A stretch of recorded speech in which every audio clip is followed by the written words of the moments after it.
ठ्याप्पुला नमस्ते सम्पूर्णमा। तामाङ भाषामा आज तपाईहरुको सामु विपरीत शब्द अर्थात विपरीत शब्दलाई तामाङ भाषामा विपलट्टे छिक्देगु भनेर भनिन्छ। यी शब्दहरू लिएर आएको छु र यी शब्दहरू किताब, युट्युब साथै फेसबुकबाट मैले संकलन गरेर राखेको छु र अब भिडियोतर्फ लागौं। खाङबा, जाडोलाई खाङबा भनेर भनिन्छ। छाप्पा, गरमलाई छाप्पा भनेर भनिन्छ। निबा, जानुलाई निबा भनेर भनिन्छ।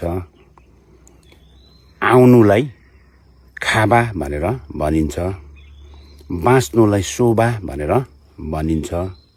मर्नुलाई शिबा भनेर भनिन्छ। जाडोलाई खाङबा भनिन्छ। गरमलाई छाप्पा भनेर भनिन्छ। जानुलाई निबा भनेर भनिन्छ। आउनुलाई खाबा भनेर भनिन्छ। बाँच्नुलाई शोभा भनेर भनिन्छ। मर्नुलाई शिबा भनेर भनिन्छ।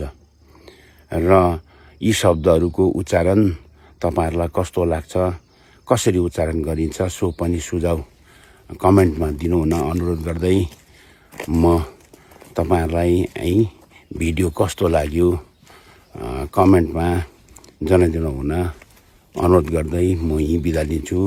हवस्, थुच्चे।